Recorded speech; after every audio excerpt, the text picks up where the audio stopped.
It's been over 25 years since Rachel Carson's book, Silent Spring, was published.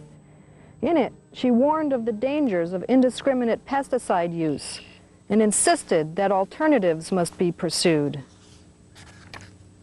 Many people were inspired by Carson's writing and became involved in a wide range of environmental issues. Some read the works of Sir Albert Howard, J.I. Rodale, William Albrecht, Louis Bromfield, and Rudolf Steiner, and began experimenting with the farming practices they described. Today, there is much talk of a crisis in American agriculture, and Vermont farmers are feeling the squeeze. Environmental laws are becoming tougher, and consumers are demanding safe food, as we realize that many of Carson's warnings have come to pass. After years of neglect, and often scorn by agricultural policymakers, interest is mounting in what has become known as organic farming. Other terms, such as ecological, sustainable, low input, biological, and regenerative, have also been used in a similar way. What we're talking about are systems of farming which are economically and ecologically sustainable. Based on biological principles, their first goal is health of the soil, of plants and animals, of people, and of the environment. Let's visit a few Vermont farmers who are using organic methods and see what's involved. In organic farming, soil life is nurtured through addition of organic matter, balanced nutrients, and proper tillage practices. Crop rotations and healthy, living soil prevent many pest and disease problems. The proper use of manure and compost maintain organic matter levels and keep soil in good health. The health of the soil is the key to the health of the animals. And the health of the plants. The health of the plants, the health of the food that's made from those plants, and the health of the people who consume those things.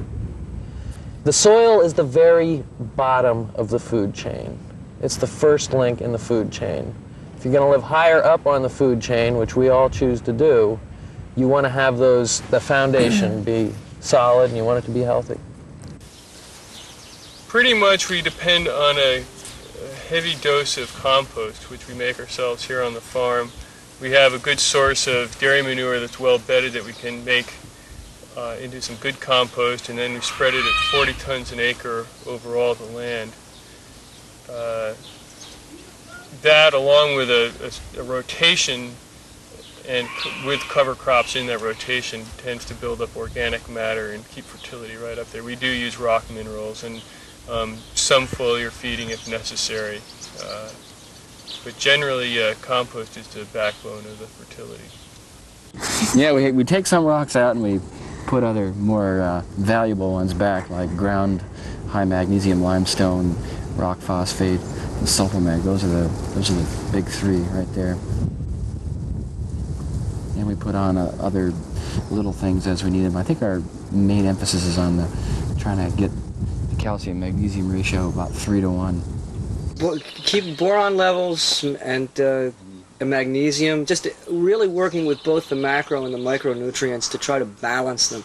It's not so much that you have to have really large quantities as to balance the quantities between the nutrients. And New England soils and Vermont soils are they're boron deficient and they're magnesium deficient by nature. And we bring these substances in, and we get good results. I think that if the boron is probably the best control that the organic farmer has for tarnished plant bug.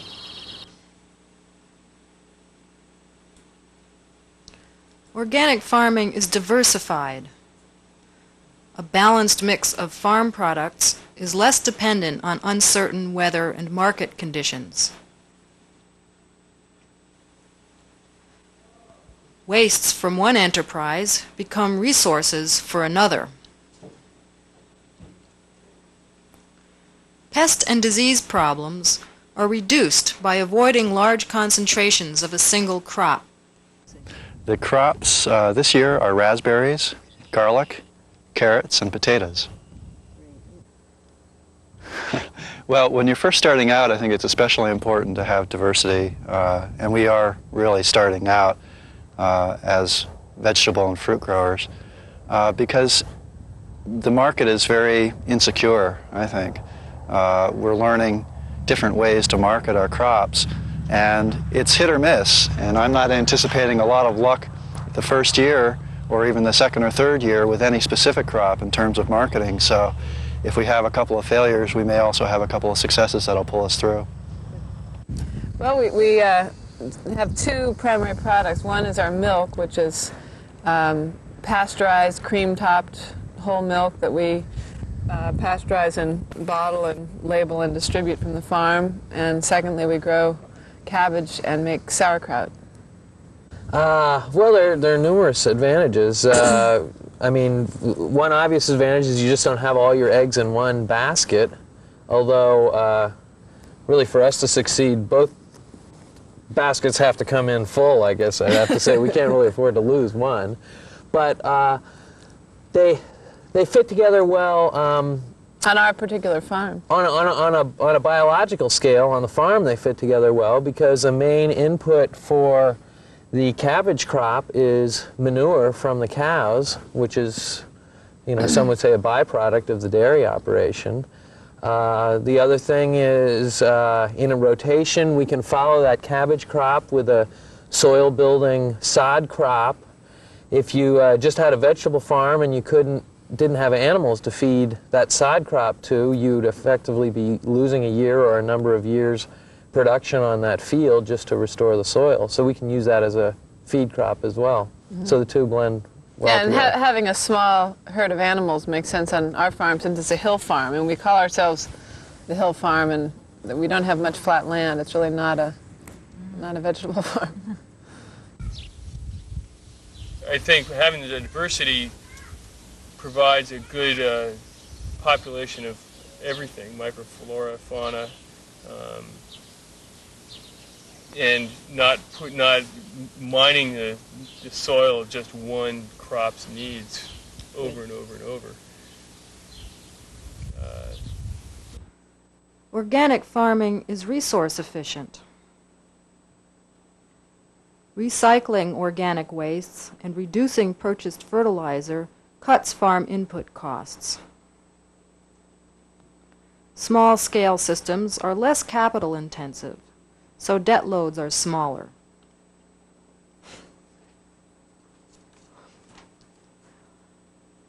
Eliminating synthetic pesticides, herbicides, and fertilizers reduces petroleum dependency and concerns about health risks.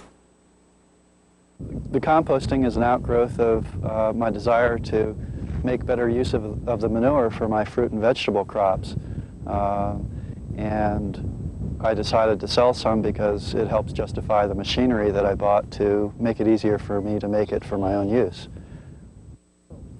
This is a sample of the finished compost. It's been turned 7 or 8 times, and before it gets turned at all, it looks like the pile behind me, which is the raw manure.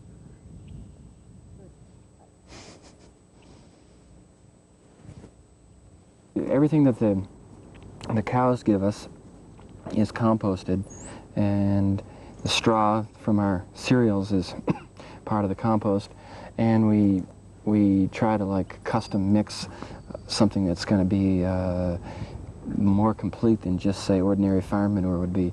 So we put like a half a quart or a pint of rock phosphate dry measure in the gutter behind each cow every morning, and then the dolomite that's on the platform also, the urine carries that into the gutter, and so those things are incorporated into the compost. I think we're keeping the carbon here and as much of the other stuff as we can, but we're sort of seeing that I think with dairying we're paying right now for probably 50 or 60 years of take You know, it all started when the milk trains started going to Boston with ice and cans in the teens, and a lot of calcium and phosphorus is left.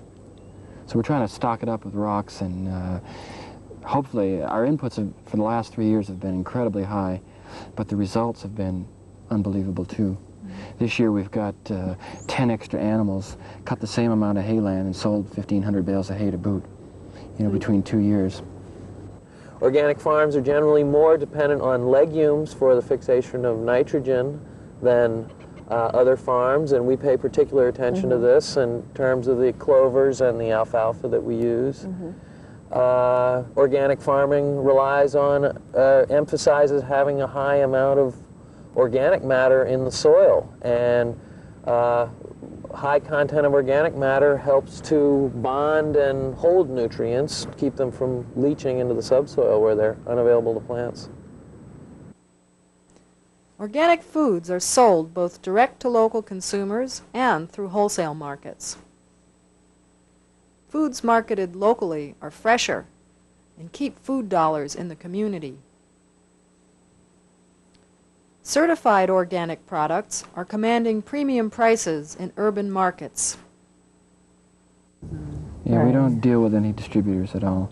We're just too small to sort of get into the distributor game, and once you're in with a distributor, the distributor starts ruling you, whereas if you have a personal relationship with the stores to which you sell, if you have a week where you're a little short on stuff, everyone's willing to take a case or two less of yogurt, and then, you know, next week you can stock them back up. But there's more of a personal sort of working together that is, we've found for us, has worked really well. The only thing is delivery is a significant cost, because we run a truck around the state every Thursday, and what we ship to Boston we have to pay pretty heftily for, so it's not easy.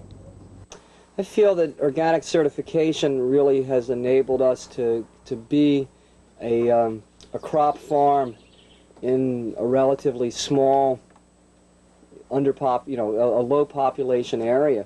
What we can do with our organic certification is we can market with a larger co-op where people don't know us personally and don't know our farm personally, and they can say, all right, Littlewood Farm, check with Vermont Organic Farmers, look over their affidavit, know exactly what their farming practices are, and be assured that we're using good, clean, organic practices hundreds of miles away in a large urban market. I find that's the advantage of the certification process. I'm a strong proponent of organic certification because certification helps in two ways. One is for the consumer. It's letting the consumer know that the food is clean and that it's adhering certain standards, and they know that they don't have to worry about individual farmers' different practices. They know a certain set of standards is being followed. It's also good for the farmer in terms of it's a tool for him to help improve his practices and his or her practices.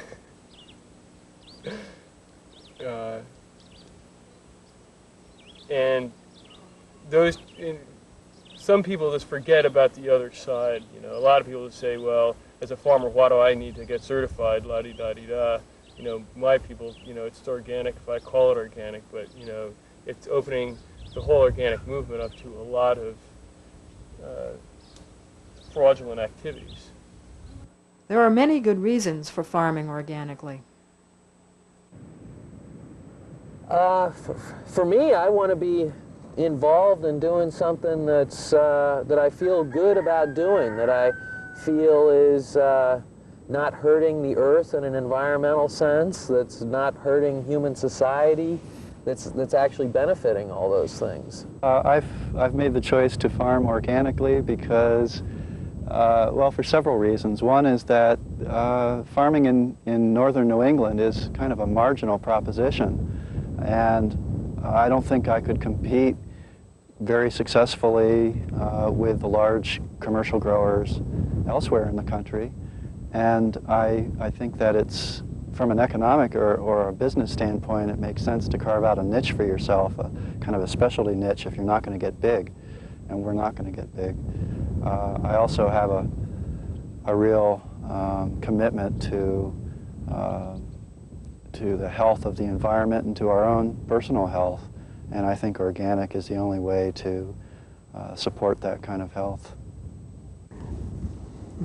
I think process is is our big sort of foundation or reason for being, and to sort of see everything work around in a circle and from start to end, and taking a more wholesome approach to something fits into a process, because you have to be paying attention to details, and details are what makes the whole picture work.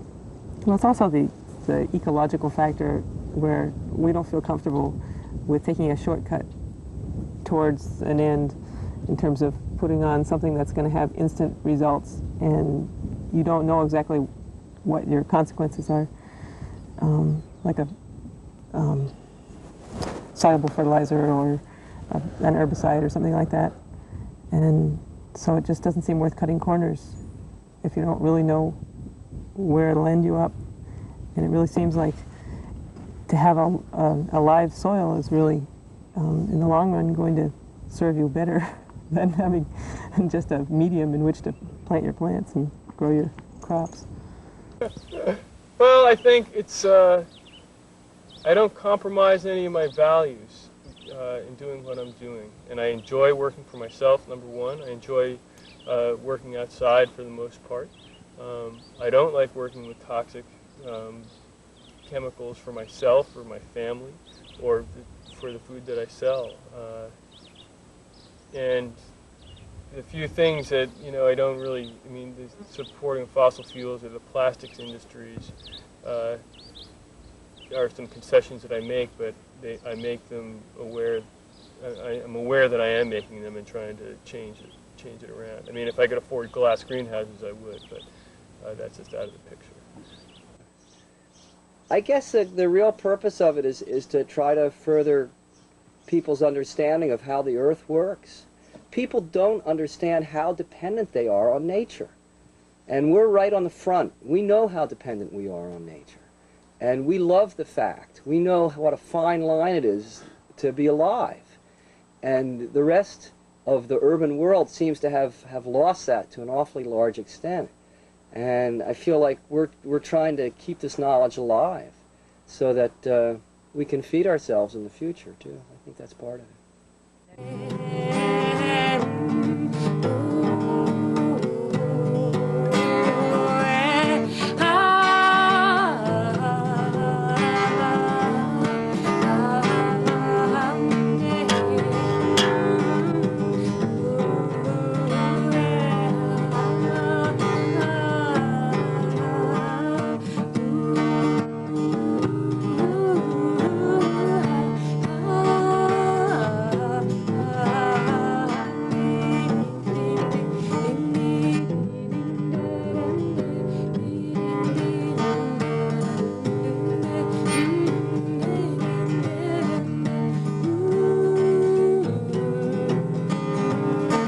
If you would like more information about NOFA's educational programs on organic farming and the Vermont Organic Farmers Organic Certification Program, write NOFA, Vermont, 15 Barry Street, Montpelier, Vermont, 05602.